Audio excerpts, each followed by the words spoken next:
is the Orange Zone, sponsored by Apex Entertainment.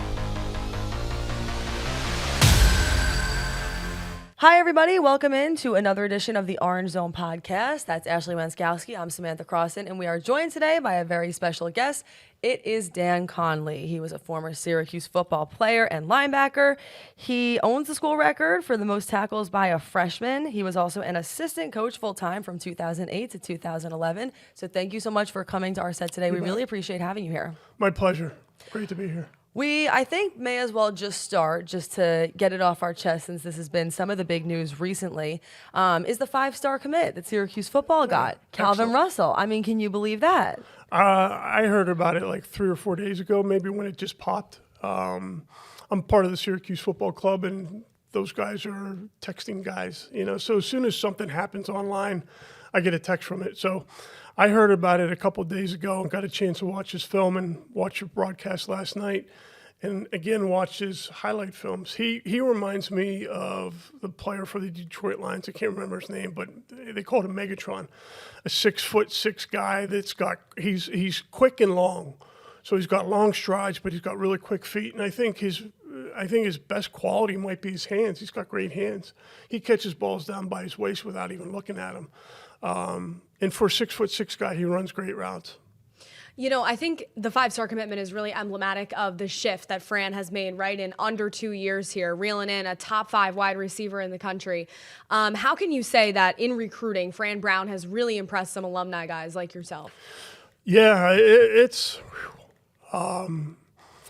when he got hired, they talked about him being the number 1 recruiter in the country. And I said, how can you judge the number 1 recruiter in the country? Well, I think he's proven to everybody in college football that he is the number 1 recruiter in college football. He's so dynamic in how he approaches recruiting. It's a whole team effort. It's not they have more guys on the recruiting staff and position coaches recruiting, whether they're at a lot of the major schools, some of the offensive line coaches will only recruit offensive linemen, so they'll get on a private jet and go to 3 states. Where back in the day, I used to get in a car to go to one city and recruit 7 high schools. So it's changed that much where you've got a complete staff now that's assisting you on, what kids are popping in certain areas, what stars certain kids have. They go to a camp, they get a better 40 time, and that stuff's all tracked. And it's amazing to me what he's done in the recruiting process to be able to pull in 4- and 5-star kids. Hats off to him. To that whole staff and Coach Brown. He's doing a great job. What about just the relationships that he's begun to build with alumni? A sentiment that we had heard, particularly from James Mungro, since he was a guest on our podcast all of last year, was that in some of the eras that predated Fran Brown, he didn't always necessarily feel as welcomed as he does now. I just want to know what kind of efforts you feel that Fran Brown has made to sort of include everybody who's ever meant anything to this program. I have a dear friend that donates into the NIL and just a great steward of Syracuse University. Didn't go to Syracuse, but has a family business in town and understands the value of Syracuse doing well, businesses do well in town. And I told him before Fran got here that I said, I've lost hope with our team. And that's a big statement coming from me because I bled orange. And with the last years at Dino Baber, seeing it fall apart, I didn't know if there was anybody who could bring it back. And I was in the profession for 14 years, 4 of them at Syracuse. And then Fran Brown gets hired, who's a young guy, so immediately my competitive juices go, oh, he's a young guy, I can coach, and all of a sudden I get a phone call in 6 days from Fran Brown as he's been hired. He had me hooked in 6 minutes. And I've been on the Fran Brown train since he's been here. It gives me goosebumps to even think about it. A guy that was so passionate about Syracuse, he went on and spoke to Paul Pasqualoni about the program. He worked with George DeLeon at Temple under Steve Adazio. So he understands how back in the day those guys got a Syracuse University to pop and become a top 20 team week in and week out when, schools like Southern Cal were starting to come into New York and take players. So that was back in the day. We used to put a 6-hour circle around University of Syracuse University, and we said we can recruit anybody within a 6-hour area. I think Fran's put a circle around the United States and said we can go out and recruit anybody now, and he's done a great job. That's amazing. And you're already seeing that, right, with Russell himself, who's Yeah. from the state of Florida. As someone who lives in the local community still, Sure. is still a fixture here in town, how have you seen, I guess, the SU football program and the limited already success that it's experienced under Fran, right? 10 wins last year, ending the season ranked. How have you seen that kind of galvanize the local community? Like I said, maybe before, I think businesses do better. And I'm not saying profit-wise, but they may. But when you walk in on a Monday and you ask, hey, did you see that win? Did you see the Miami game? Did you rush the field? That stuff that just resonates with a guy like myself, with the people that the former teammates that I've had. And just being able to go to the water cooler and have a conversation about how well the team has done and what games are coming up and which games are you going to, that's changed because, the last 3 or 4 years of the past regime, people weren't going to the game and they weren't excited about Syracuse football. They weren't bringing in big recruits. They were getting beat by MAC schools in recruiting. It was happening. It's all changed. Everything has changed. It's a whole new philosophy with how dynamic he is as a person. Every time I see him, he's like, you got to come to more practices. And in a day where you used to have to call to be invited to a practice, it's not like that anymore. If you're an alum, you're on the practice sheet. You just say, hey, I'm coming, and they have a laminated VIP pass for you, and you go in. They say, don't go into the huddle, but you can go anywhere else. He makes you feel really special. It's amazing. Yeah. You said that he had you on the hook in 6 minutes. Yeah. What exactly did he say? It's going to sound selfish. He talked about us, like the former players, being an intricate part of this program getting to the next level. There used to be angry alum across the country that would say, I have a guy. Everybody's got a guy in high school. I have a guy. And who do I send a film to? And this happened while I was on the staff. So while I was on the staff, I would view and watch those young men, or at least as many as I could get, just to kind of do those people favors. We didn't offer many of those people, if any of them at all.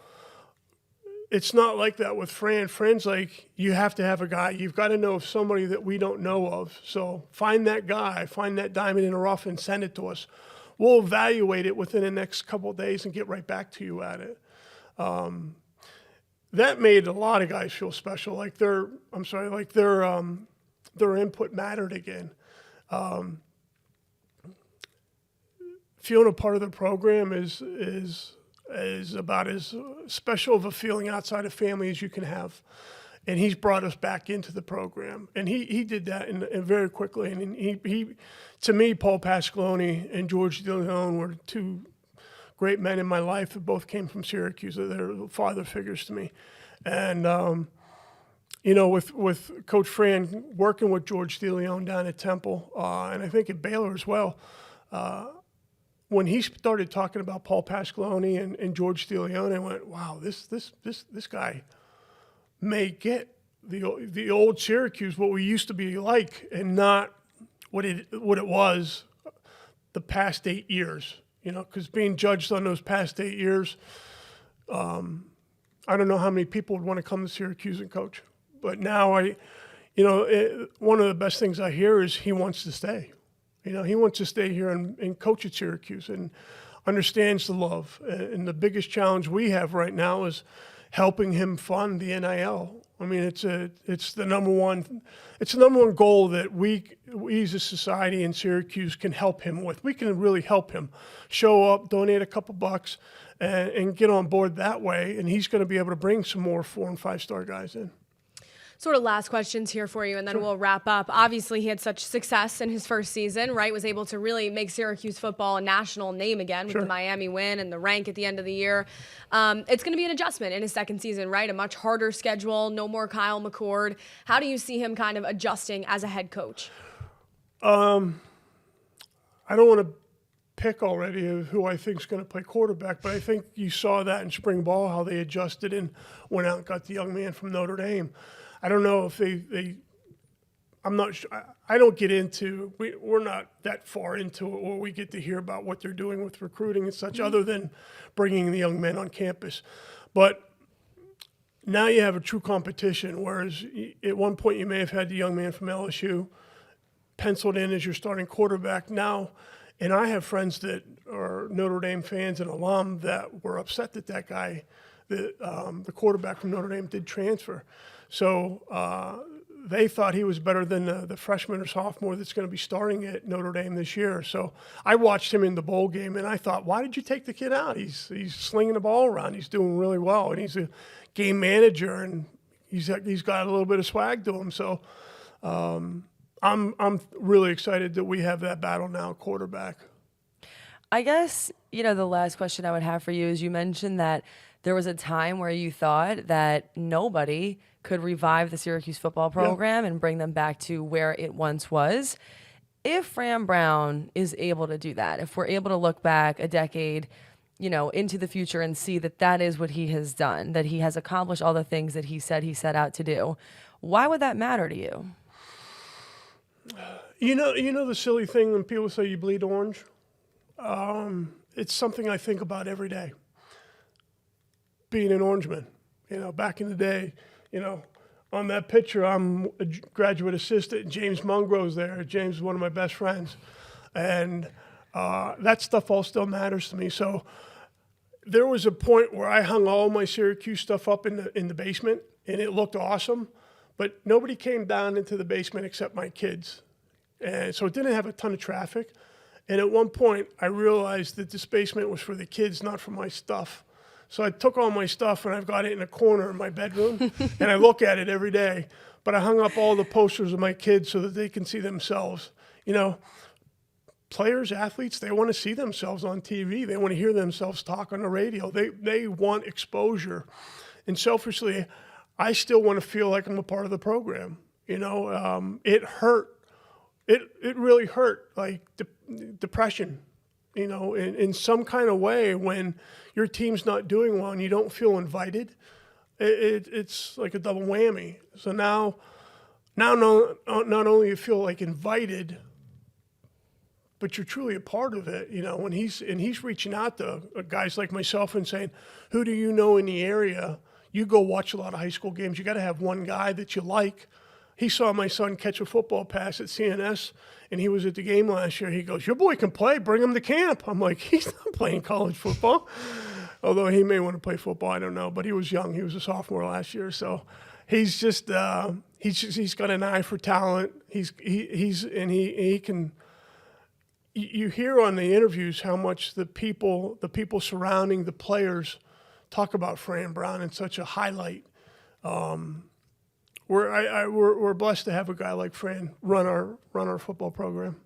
Wow. Dan Conley, thank you so much for your time. I think that was really well said, and I know that our viewers and audience are really excited to hear about it. So you guys, thank you so much again for joining us. Be sure to like, comment, and subscribe. And thank you so much to Apex Entertainment, our lovely sponsors. We will see you back here again next week. Thanks for joining us.